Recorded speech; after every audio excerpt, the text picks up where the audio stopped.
This is CBC Here and Now.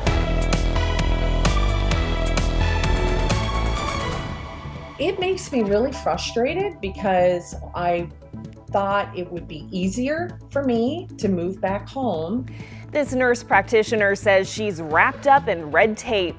She and her husband want to practice in Elliston, but says the process is long, costly, and complicated. Tens of thousands lost power today due to a problem with the Maritime Link. NL Hydro explains just what went wrong. There's lots of instability that we have no control over. And later on Here and Now, we go through item by item to see what's costing you more compared to last year. Good evening and welcome to Here and Now. We begin tonight with the ongoing healthcare crisis. The province announced today it's taking steps to recruit more nurse practitioners, particularly in rural areas. In a release this afternoon, government says it's all part of the plan to create more multidisciplinary community teams made up of family physicians, nurses, social workers, pharmacists, and other healthcare professionals. Now, some of these clinics will be run by nurse practitioners. Government wants to expand those clinics each year until every person in the province is attached to a community team.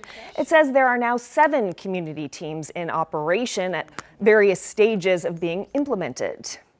Well, our next story is all about a nurse practitioner who wants to move home to practice in a rural area, but says there's too much red tape standing in her way. Julie Kane thought it would be easier to move home given the shortage of healthcare workers. Here and Now's Heather Gillis explains why that hasn't been the case. Julie Kane bought her great-grandmother's house in Elliston in 2018. She's a nurse practitioner. She wanted to move there and work with her husband, who's also a nurse, but says the process has been long and complicated. And it's just been, what I would consider barrier after barrier. Kane studied nursing in the province in the 90s, but left for the U.S. because there were few jobs here at the time. She worked here in the early 2000s for a stint before going back to the U.S. again, and graduated from a nurse practitioner program in the States in 2017. Kane owns her own clinic where she lives in Alaska and also works with their National Guard. First, to get licensed as a nurse practitioner, Kane must get licensed as a registered nurse. She got her registered nurse's license back in October, a process, she said, that took 6 to 12 months. The College of Registered Nurses says it has to review Kane's education to make sure that it meets the Canadian standard. Kane says she doesn't know how much that process is going to cost or exactly how long it could take. Our level of education is similar, if not the same, as what Canada is. They recognize the education here, the U.S.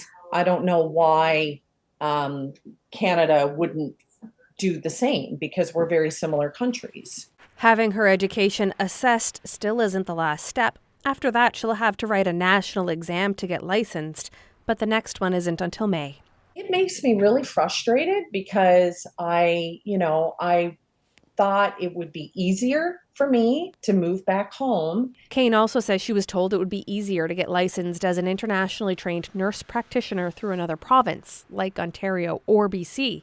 But she says that could require English proficiency tests. I don't feel like I should need to go through other provinces to get a job in Newfoundland. Kane has decided to get licensed in Ontario first because she says that province will accept her American board exam and then transfer her credentials to this province. She wants to see the college here streamline and modernize the process. I shouldn't have to fill out paper forms anymore. We've had very few applications from nurse practitioners that were trained elsewhere. Lynn Power is the executive director of the College of Registered Nurses in the province. She says they're working to streamline the process. We are working on a new process with Atlantic Canada, our counterparts in Atlantic Canada, to look at developing an Atlantic Canada solution that we would have one template that we could look at, and therefore that would standardize it, as well as then we'd probably see enough numbers then to be able to improve the accuracy and the completeness of it.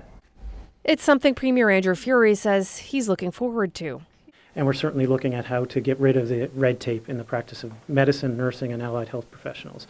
Changes Kane says she's also looking forward to seeing materialize. Heather Gillis, CBC News, St. John's.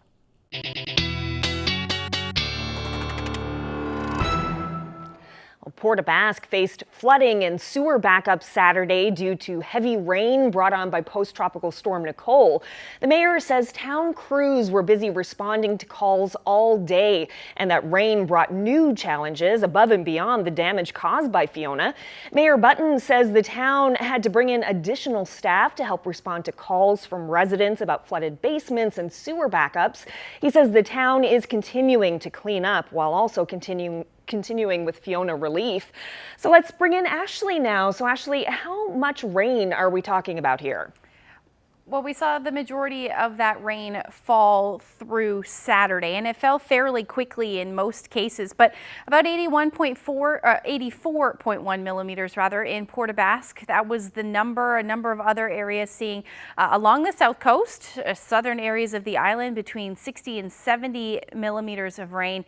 And then here in St. John's, we saw about 44.6. Now that was just the rain. There were a number of other areas that saw some snow and ice pellets, anywhere from 9 centimeters in Badger to Gander saw about 14.5 centimeters, and Cormac about 21. So we did see lots of winter weather and more continuing today with those snowfall warnings for the northern peninsula, Green Bay, White Bay, and along the strait. Also some wind warnings in place. We'll get into the full forecast details coming up. Thanks, Ashley. Police say no foul play was involved in the recent sudden death of an individual in Port aux Basques. The RCMP says the body was found in a residential area of the town on October 22nd. Police say there is no evidence of foul play, but that the investigation is continuing while waiting on a report from the Office of the Chief Medical Examiner. Well, thousands of people across central Newfoundland and the Avalon lost power this morning. NL Hydro says it's due to an issue with the Maritime Link. The link is the underwater infrastructure that transports power from Muskrat Falls to Nova Scotia and connects Newfoundland to the North American grid. NL Hydro says an issue developed while sending power through the link, and about 57,000 customers here lost power as a result. For the first time, really connect. So the imbalance was caused by a sudden increase in exports. So if you think about balancing that demand, pushing power out to Nova Scotia, and what happened was there was a malfunction on the Maritime Link that caused that export to happen very rapidly. This is a really an isolated event. That link has been working extremely well and has not caused any reliability issues. But just kind of a malfunction this morning that we're investigating to understand exactly what happened there. And a lot of questions here about what happened. We'll dig into that with my interview with Rob Collett in about 20 minutes on Here and Now. The Nunavut government calls it an emotional day, but also the end of a dark chapter. Today, residential school survivors looked on as the Nain boarding school, one of 5 residential schools in the province, was demolished. A heated tent was set up nearby with support staff on hand for those wishing to gather and watch. Originally built by the Hudson's Bay Company, the building was later given to the Moravian Church in the 1930s. It operated as a school until 1973 and was even used as a radio station for a time, but has been abandoned for more than 30 years now. Roxanne Barber, the Nunavut Minister of Language, Culture and Tourism, says it's expected to be an emotional day for the community, but also a day of empowerment.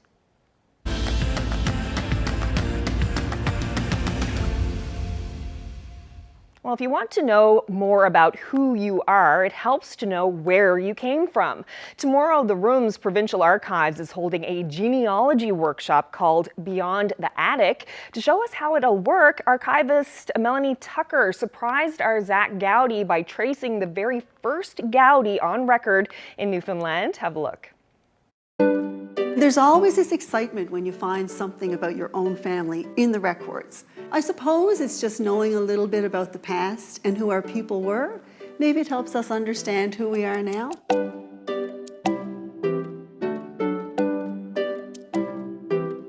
Hi, I'm Melanie Tucker, and I'm the Reference and Access Archivist here at the Room's Provincial Archives. Genealogy is family history. It's going back into your family Bibles, your family records, talking to your family, and recording your family history. And then you come to the archives and find some more details. We're at the Rooms Provincial Archives, and you can see it's a beautiful space to come and do your research.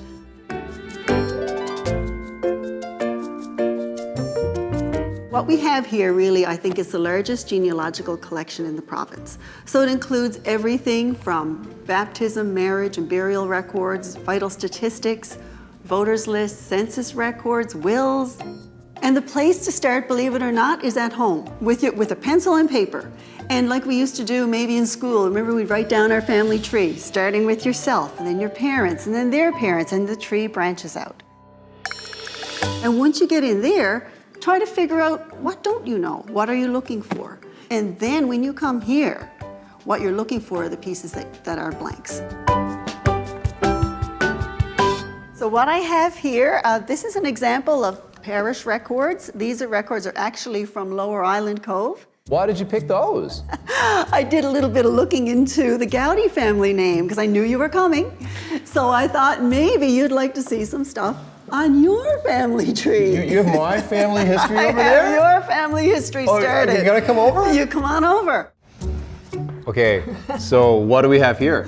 Okay, so the first thing I did, because I didn't know a lot about the Gowdys, so I looked it up in this book called Family Names of the Island of Newfoundland. And here we are. There you are. There's the Wow. Gowdys. And this is the story I know, a surname of Scotland. Yes, Scottish.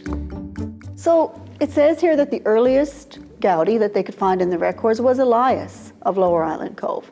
So I decided to try our Lower Island Cove parish records, see if I could find them. And I did. The baptism records start in 1816 for Lower Island Cove. 1816. 1816. You have 200 years worth of baptisms in these records? Yes. And here's Elias and his wife Sarah, and it's the baptism of their son Elias. This seems like part scavenger hunt, part detective work? It is, and maybe that's what makes it so fun. You know, it's like you don't know what you're going to find. Sometimes you don't find what you're looking for, but then you try something else. And when you find that little piece, just some little piece that you didn't know, and it's like, oh, that's where we came from, or that's why the family moved from here to here. So it gives you that, I guess, knowing more about yourself.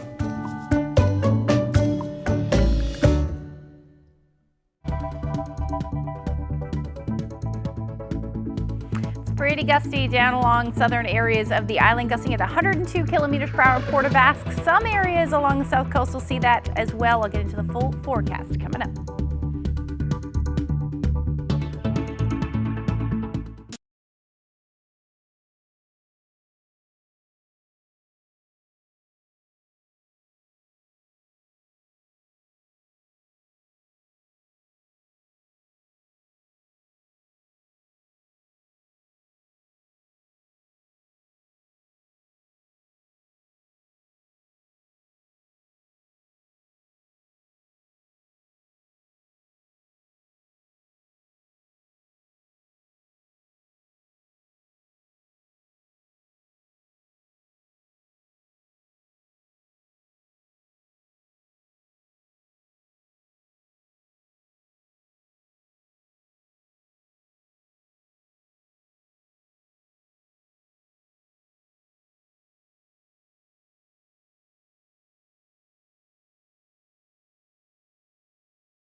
I'm Ariana Kelland in Natwashish, where the Mushwa Innu have lived for the last 20 years. But now a new job exists, one to look back at a relic from the past. Davis Inlet will bring you that story coming up on Here and Now.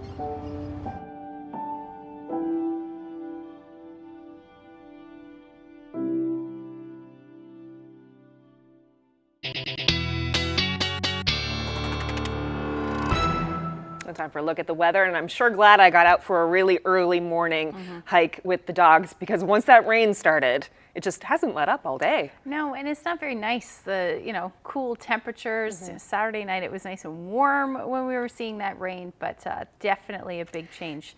Definitely a big change. Let's see what's going on. We do have an area of low pressure with a couple of fronts associated with it, and that's what's bringing all of that snow and brought all of that rain today anyway across eastern areas of the island. Even saw some ice pellets through central, some freezing rain during the transition through to rain as well in Gander. But overall, just a really messy day, and we do have some much colder air filtering in behind this area of low pressure too, especially for the northern peninsula and then parts of the west coast as we head through the night tonight, which is why we're seeing some of that snow. Now, taking a look at what's going on as far as watches and warnings go, northern peninsula along the Strait and Green Bay, White Bay, you are under a snowfall warning. You're going to continue to see that snow for the next couple of hours. Eventually, that will taper to some flurries through the overnight, but still looking at accumulations between 10 to 15 centimeters by the time that's all said and done. And then that wind warning for Port aux Basques looks like that is coming to fruition. We're looking at about winds gusting out of the west somewhere between, right now at 80 kilometers per hour, but they're gusting around 102. So we're expecting those to gust between 100 and 110 for the next couple of hours. Along the south coast as well, Burgeo 80 kilometer per hour wind gusts right now, starting to creep up as well for St. Lawrence, St. John's around between 60 and 40 kilometers per hour. So if you take a look at what's going to happen as far as those winds go, we'll likely see all along the south coast around, after midnight or around midnight, gusting somewhere between 60 to as much as 80 kilometers per hour. And in some cases in those exposed areas, we may see gusts a little bit stronger than that. The reds there indicating potentially 80 to 100 kilometers per hour. So that is certainly possible as we get through the next couple of hours through the overnight.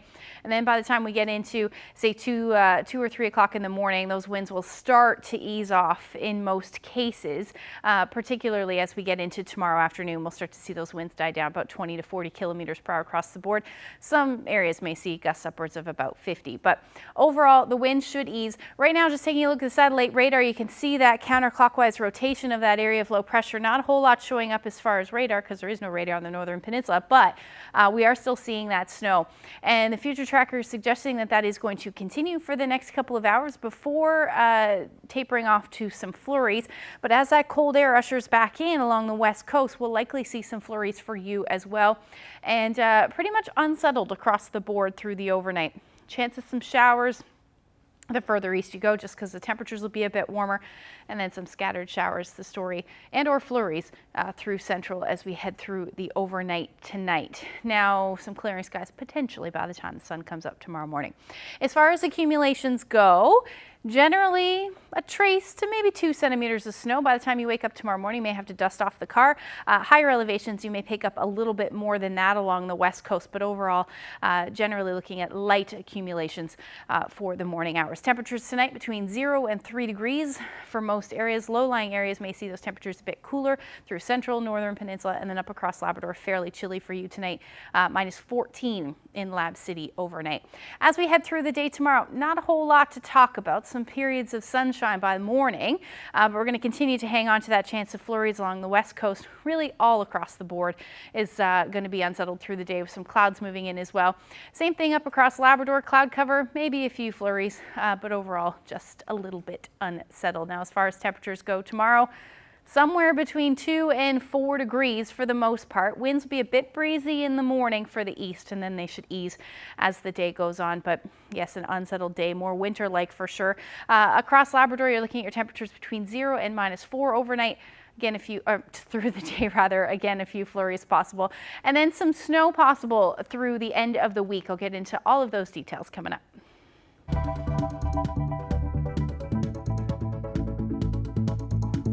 Statistics Canada will measure what they call a basket of goods for households.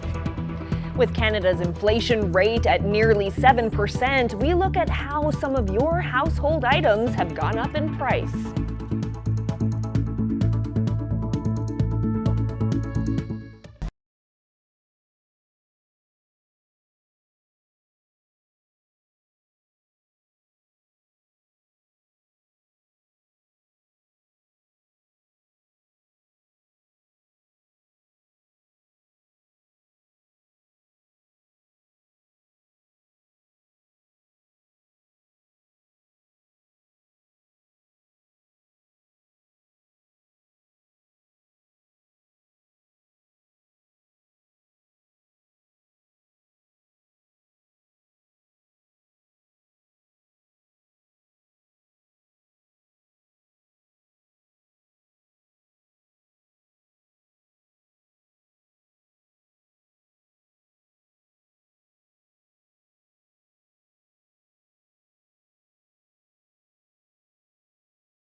Well, Newfoundland and Labrador Hydro is investigating a power outage it calls a significant event involving the Maritime Link. The company says 57,000 customers lost power for a short time. Most had it restored in about 16 minutes, and it happened after electricity was exported to Nova Scotia. NL Hydro's VP of Engineering and System Operator joins us now, Rob Collett. Thank you so much for being here. Well, thanks so much for having us on. Well, Mr. Collett, can you tell us what caused this power failure? Sure. So to understand what happened this morning, we need to understand that it was an imbalance in the system. So typically, it's very important for hydro to balance the supply and demand on the system. If you think about all the light bulbs, the heaters, the toasters, and everything else, that's the total electrical demand on the system. And our job is to match that demand with generation. So really, it's like a bunch of people carrying a couch, and we try to keep things in balance. But if someone suddenly lets go, or the couch suddenly gets heavier, someone throws something on top of it, it can cause a disturbance, and everyone has to rebalance things. So what happened this morning was unfortunately an event with the Maritime Link that caused a bit of an unbalance. And of course, we're called Newfoundland and Labrador Hydro because most of our generators are hydroelectric. So they're very slow to respond. It can take like 10 seconds for them to kind of ramp up in response to one of these events, which is infinitely long if you're thinking about the couch dropping. So what happens is instead of the generators responding, we have to shed customers in what's called an under frequency load shedding event. So that's unfortunately what happened, is that we had to shed about 57,000 customers. Now the good news is we have lots of generation available, and the couch is stabilized, and then you can snap those customers right back in. And special thanks to our colleagues at Newfoundland Power who were very supportive in putting those customers back online as quickly as possible. What caused the imbalance in the first place? So the imbalance was caused by a sudden increase in exports. So if you think about balancing that demand, pushing power out to Nova Scotia, and what happened was there was a malfunction on the Maritime Link that caused that export to happen very rapidly.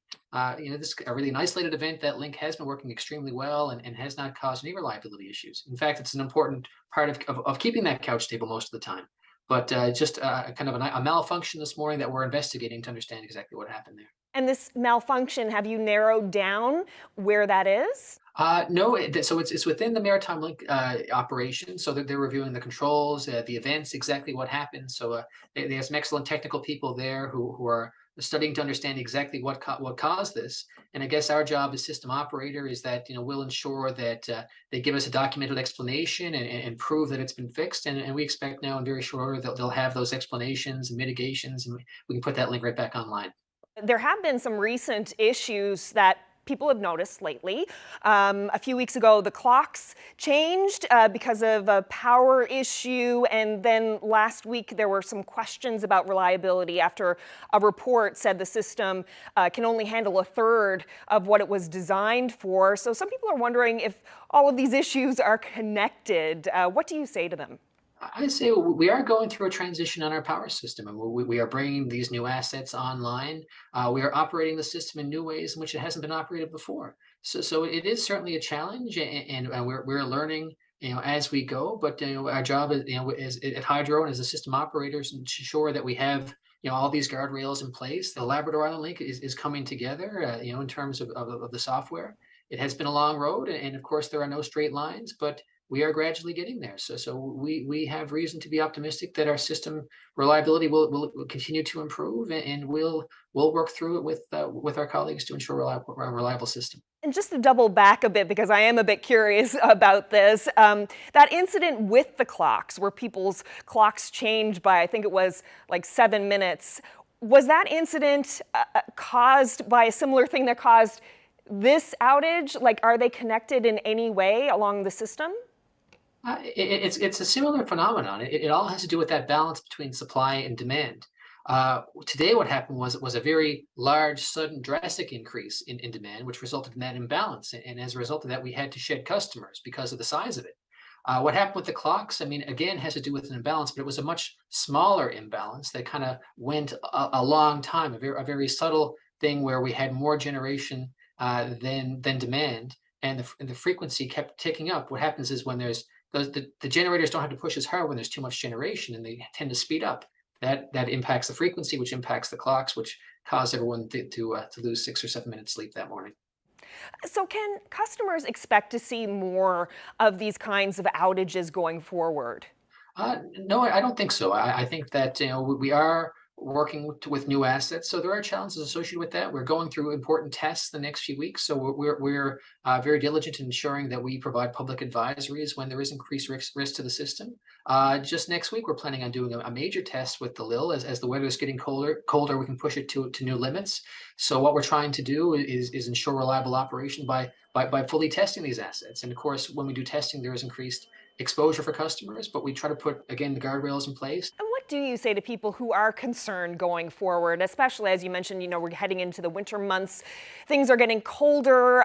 What do you say to people who are just concerned that with all of the testing that's happening, that this could happen more? Oh, absolutely. No, it's right there. I mean, there have been some recent events, absolutely, and they should be acknowledged, and we are absolutely learning from the missteps that have happened. But from our perspective, I mean, we do analysis to ensure we have enough generation, And exactly like happened today, we have enough generation, and we're able to get those customers back quickly.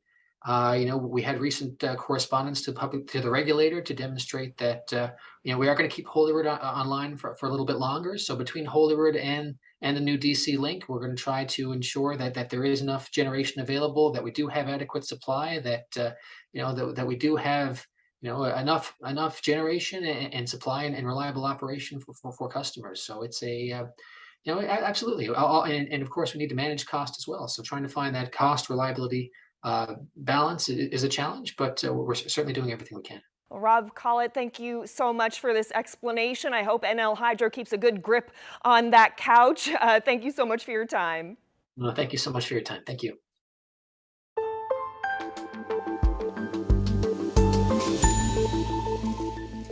If you walk down any grocery store aisle, you'll probably notice that things cost more. Those prices have been going up steadily over the past year, and so have many of the prices of other household items. Canada's current inflation rate is nearly 7%, and it recently peaked at a 40-year high. The newest inflation numbers are expected on Wednesday. Our Stephanie Kinsella broke down some of the costs and has this look at how much more expensive household items are today compared to a year ago. You hear about it all the time. For the most part, it's only been going in one direction, up, leading to your pocketbook taking a hit. Here's the breakdown of what inflation is. So inflation is basically an indicator of the change in average prices, and usually it's in the upward direction. Statistics Canada will measure what they call a basket of goods for households, and they do that by observing and surveying people about the things that they buy. And so then they have this average bundle of goods or basket of products that they monitor. They look at how the price of that basket changes. So it's exactly the same basket every single month that we're looking at. And periodically they go back and survey people to find out how that basket has changed. Inflation will increase, prices will increase on average anytime we have a mismatch between demand and supply. So when there's more demand for something than there is supply of it, we'll see prices start to move up.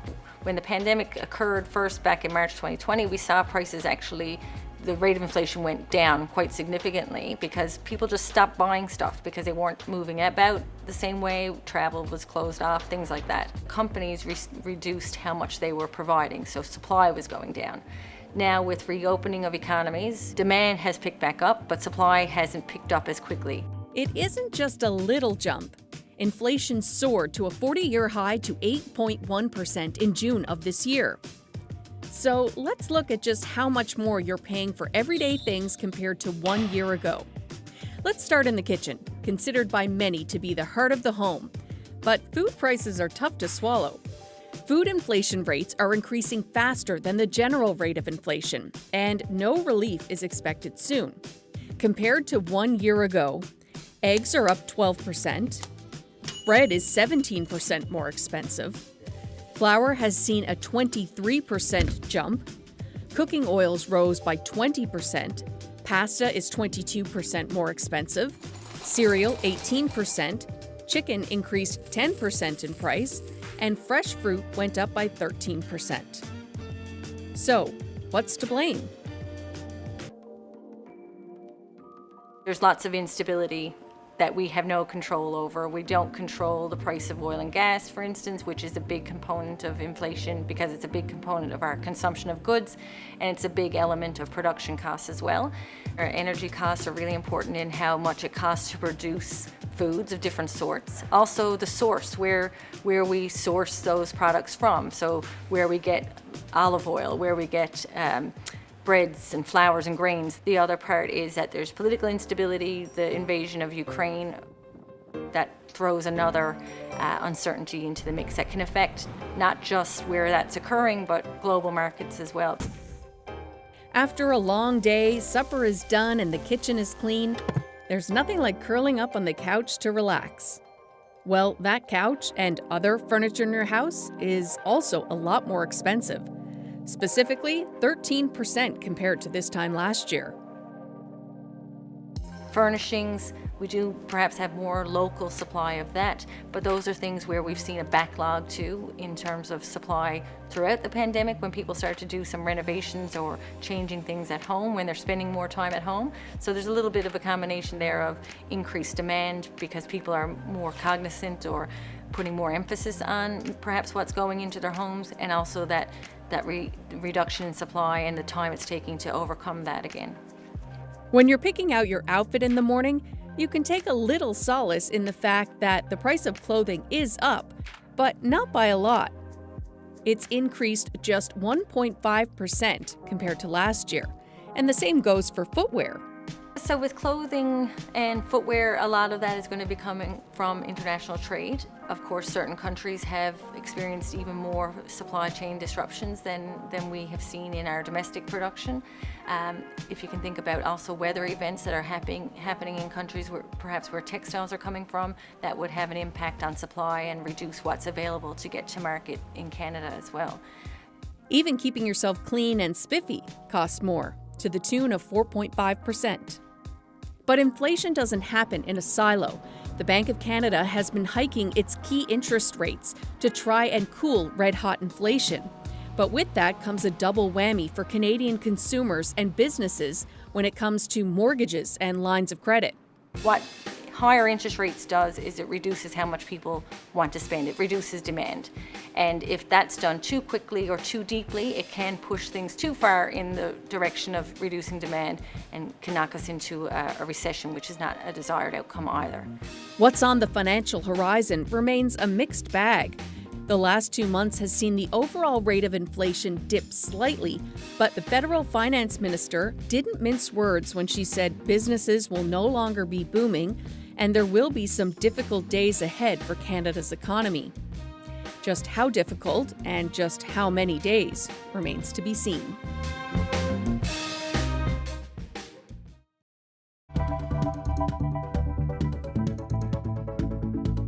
Might be a cold to you can lead to a severe respiratory infection in a child 4 and under.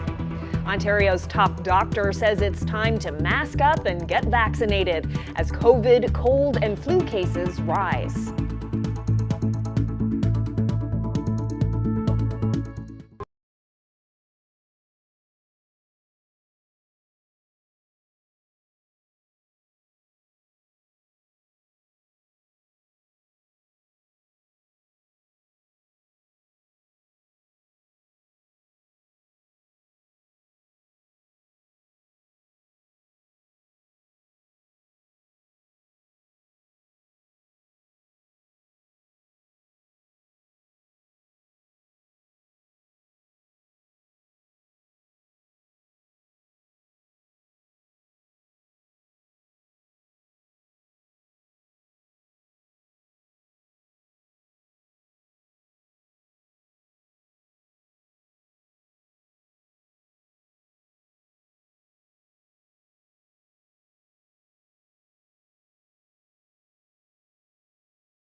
Questions about a fishing trip to a luxury lodge in Labrador more than a year ago continue to follow Premier Andrew Furey.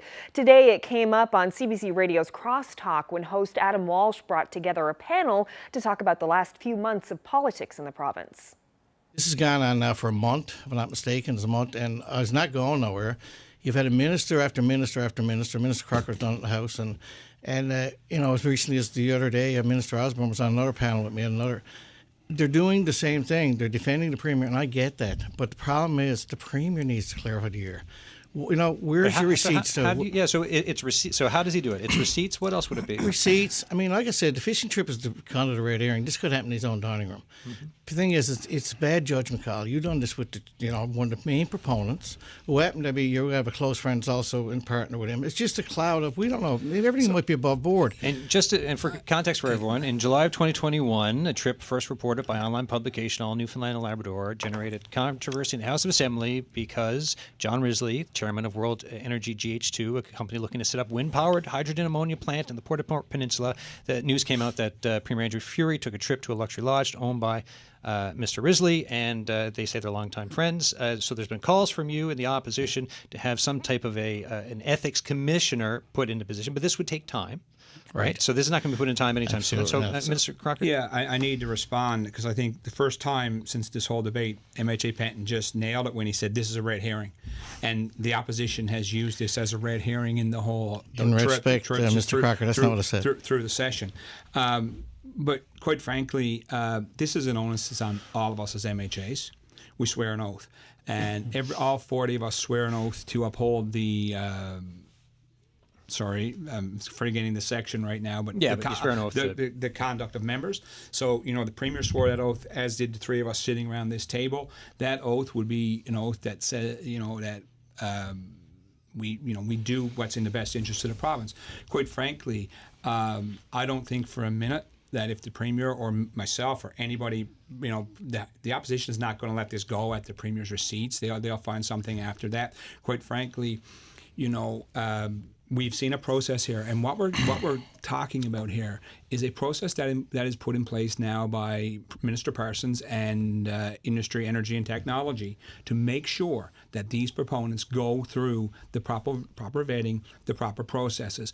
I have no problem with the Premier, with Dr. Furey going on a fishing trip with his dad to his best friend's cabin. No issue with that. But when we're talking about the Premier of the province going on a fishing trip with the Speaker of the Senate at a lodge that's owned by a very rich Liberal donor who stands to make billions probably from a project on the West Coast, and we don't know what kind of contracts are in place when it comes to the use of land and workers and so on and so forth. I think we have to ask the questions. It's got to be asked. And it troubles me if indeed that the Premier cannot see that because he is in that public office.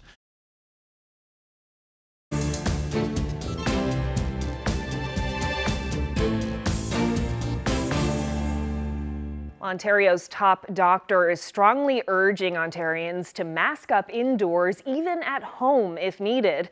It comes as Canada's most populous province faces a triple threat of viruses. But some health experts say a recommendation is not good enough as hospitals get inundated with children in pediatric wards and ICUs. Lisa Shing has the details. Please, parents, grandparents, siblings, if you have any respiratory symptoms, you must mask around those that are vulnerable. A plea from Ontario's top doctor as children fill the province's ICUs. I'm strongly recommending that all Ontarians, not just those at high risk, wear a mask in indoor public settings. That means on transit, at work, in schools and daycares, even at home if someone is sick. The call comes as a triple threat of COVID, the flu, and RSV grows, and pediatric hospitals operate over capacity, overwhelmed by young patients. The Children's Hospital of Eastern Ontario has opened a second pediatric ICU. Sick Kids Hospital in Toronto is cancelling non-urgent surgeries, and children 14 and older needing critical care are being sent to adult ICUs. Indoor masking is in some way a marker of the pandemic that we want to leave behind.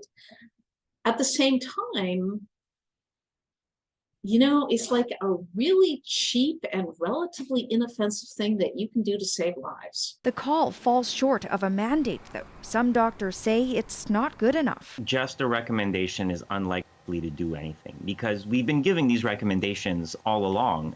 People haven't really been doing them. At Toronto's Union Station, opinions are mixed about whether they'll follow the recommendation.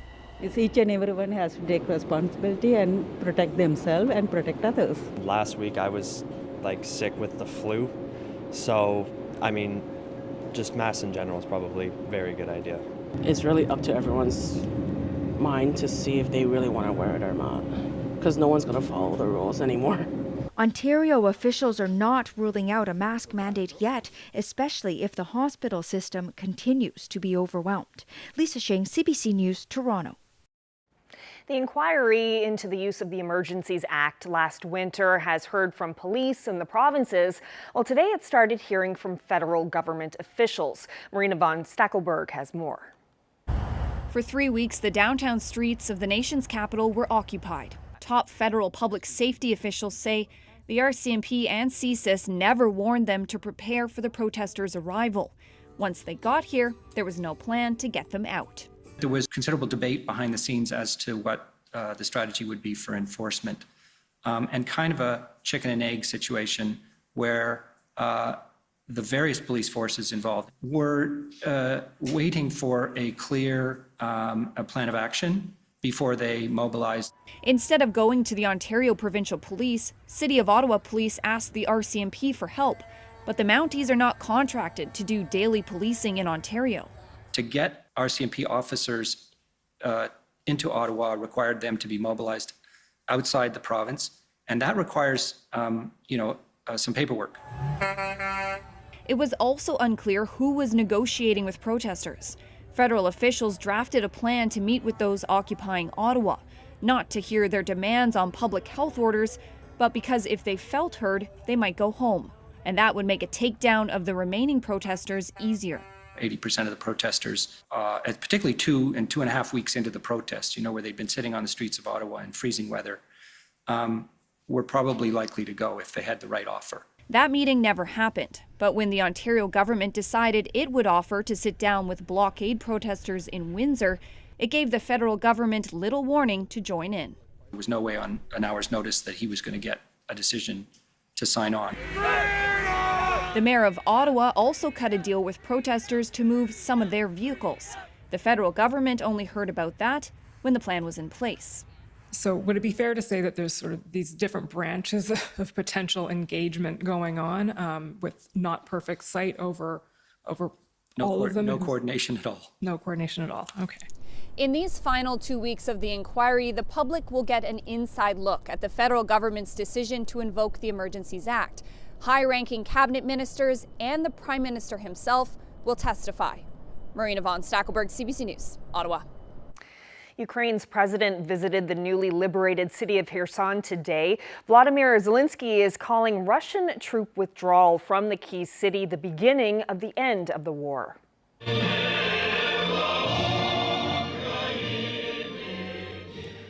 But celebrations have been tempered as residents deal with a crippled infrastructure and lack of water, heat, and electricity.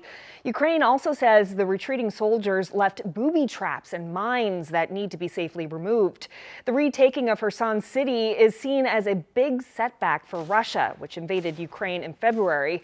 Fighting grinds on elsewhere as many parts of the eastern and southern Ukraine remains under Russian control.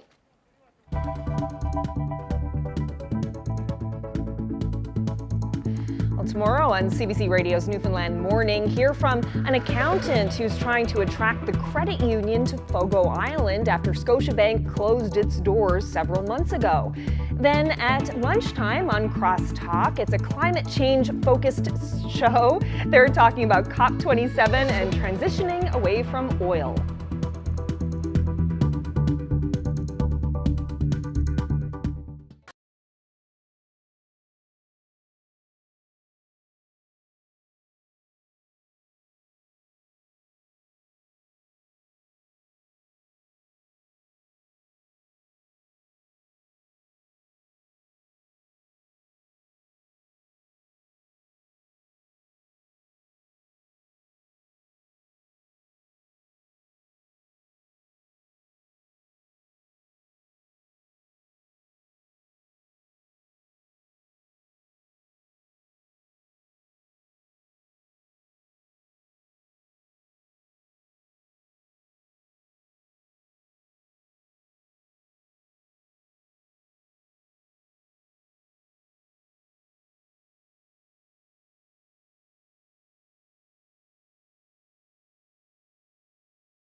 Many said farming couldn't be done in Labrador.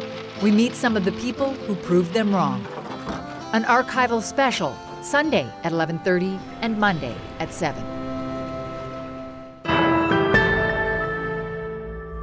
We'll take a look at the newest portrait of King Charles. He's celebrating his 74th birthday today, his first birthday as monarch. It's too early in his reign for any announcement on whether the king will follow the royal tradition of having a separate official birthday in the summer. There are no public engagements planned, and the king is expected to mark the day privately.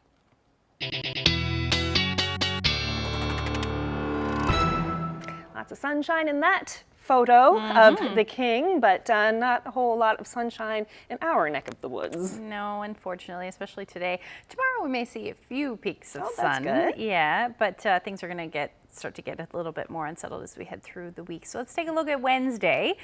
Quiet weather, but still looking at the chance of a few flurries possible for the west coast. Generally cloudy. Again, maybe a few peaks of sun, but overall generally a gray day as we await our next system moving in through the overnight period. But here's a look at the forecast for your Wednesday. Temperatures will be hovering and around zero, within a few degrees. 1 degree in St. John's. Again, we may see a few showers or a few flurries around, but overall those temperatures will be hovering around -3 for St. Anthony, same thing along the strait. And then temperatures up across Labrador somewhere between -3 and -1. The best chance of showers will be in Lab West through the day on Wednesday. Now, as we head into Thursday, this is when our next system is going to move in. So we're going to watch it move in through the overnight period and then into Thursday morning. So this will bring some snow out ahead of it, which will likely be heavy at times. It'll be a similar flow, it looks like, as to what we just saw on the weekend. So the rain along the south coast, northern peninsula through central, likely going to start as snow, transition through to potentially some ice pellets or freezing rain through the afternoon on Thursday, and then eventually to rain. Now this snow will make it a little bit further north than it did on the weekend, so we'll likely see some accumulating snow for southeastern portions of Labrador through the day on Thursday as well. Now take a look at what happens as far as temperatures go. Up to, again, 12 degrees for eastern Newfoundland, along the south coast as well, between 9 and 13 degrees through the day. So even though it may start as flurries, it will very quickly change over to rain. Accumulations as far as that snow goes, especially for the northern peninsula, Green Bay, White Bay area, we may see those accumulation in excess of 15 centimeters, 15 to 20 centimeters, but we do still have a few days to iron that out. But definitely a forecast. If you do have any travel plans that day, keep an eye on that. We're also going to see some pretty windy conditions with this one as well. So those winds gusting 70, maybe even 80 kilometers per hour in some areas. Up across Labrador, you will see that snow move in. About -2 for Happy Valley, Goose Bay. Sunshine will continue, though, up across Labrador as you see, or at least northern Labrador, as you see your temperatures around -3 in Nain. Take a look at the long-range forecast. After Thursday, things quiet down. About 4 or 5 degrees, though, as we head into the weekend. It does look like we'll see some showers move in late day on Saturday, but overall overnight lows will be around 1 for your Saturday. And then as far as central Newfoundland goes, mix by Thursday night, but then again by Friday and Saturday you're looking at those temperatures around 1 degree, and also the chance of some flurries, overnight lows well below zero pretty much through the week, and similar forecast for western Newfoundland as far as those flurries go. So 1 degree through the day, overnight lows staying quite chilly as well. Now for Labrador, southeastern Labrador, the snow possible, like I said, on Thursday, but by Friday, staying into the flurry range with the chance of some sunshine. Saturday, same thing. Temperatures will be well below zero overnight, dipping into the -double digits. And then for western Labrador, gray, unfortunately for you, few flurries. Light snow, the story for Friday and Saturday, and your daytime highs between -8 and -9. I love this photo. It looks it's like great. a painting, doesn't it? It does. It absolutely looks like a painting. This is a sunset sky in New West Valley. Joanne shared that lovely shot with us, and we're getting so many beautiful pictures. And if you have any more that you would like to share with us, send them to my Facebook page, Twitter, or email them to nlphotos@cbc.ca, and we will try and get them on the show. It's like a Bob Ross painting. Yes. Love it. We are fully into the single-digit territory now for the next little while, for sure. Well, that's it for us tonight. Thank you so much for joining us. Good night.